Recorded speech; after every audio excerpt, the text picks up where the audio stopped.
2023 সালের শেষ দিকে মিয়ানমার সেনাবাহিনীর বিরুদ্ধে একযোগে লড়াই জোরদার করে দেশটির বিভিন্ন অঞ্চলের সশস্ত্র বিদ্রোহীরা। এবার বছর পেরোনোর আগেই মিয়ানমার থেকে রাখাইনকে বিচ্ছিন্ন করার পথে বিদ্রোহী গোষ্ঠী আরাকান আর্মি।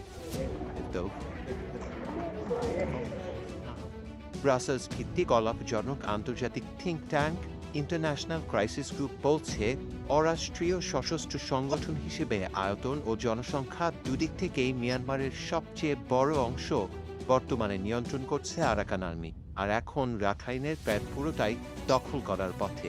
এর মূল্য দিতে হচ্ছে রাজ্যের বেসামরিক মানুষকে। বাংলাদেশ মিয়ানমার সীমান্তের যে অঞ্চলে আরাকান আর্মির প্রোটো-স্টেট বা আধা রাষ্ট্র নির্মাণের প্রক্রিয়া চলমান, সেখানে বাস 10 লাখের বেশি মানুষের।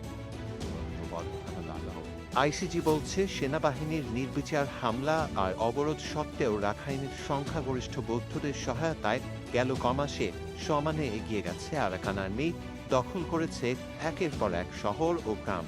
মাঝখান থেকে চলমান অস্থিরতার জেরে ভয়াবহ অর্থনৈতিক সংকটের মুখে পড়েছে পুরো দেশ। একই সঙ্গে আরাকান আর্মির ব্যাপক নিপীড়নেরও শিকার হচ্ছেন রাখাইনের সংখ্যালঘু রোহিঙ্গা মুসলিমরা। রাজ্যের উত্তরে মংডু শহরে হামলার সময় প্রায় 200 রোহিঙ্গাকে হত্যার অভিযোগ রয়েছে গোষ্ঠীটির বিরুদ্ধে।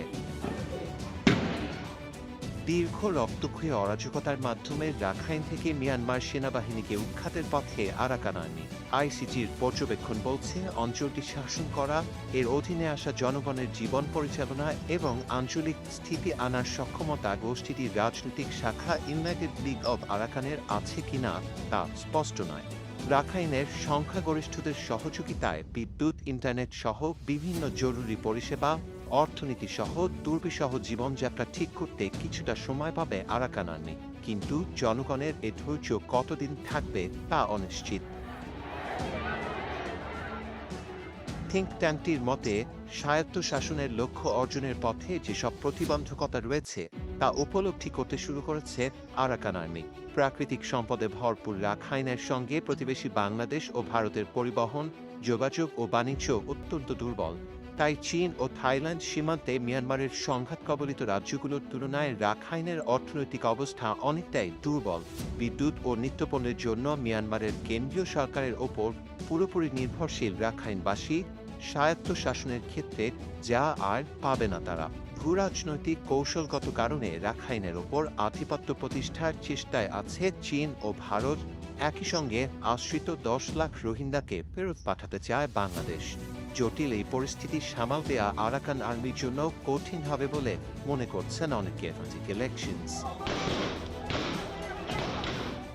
1942 সাল থেকে সংখ্যাগরিষ্ঠ বৌদ্ধ, সংখ্যালঘু মুসলিমদের সাম্প্রদায়িক উত্তেজনায় জর্জরিত রাখাইনে জাতিগত সহিষ্ণুতা রক্ষায় আগে থেকেই হিমশিম খাচ্ছে আরাকান আর্মি।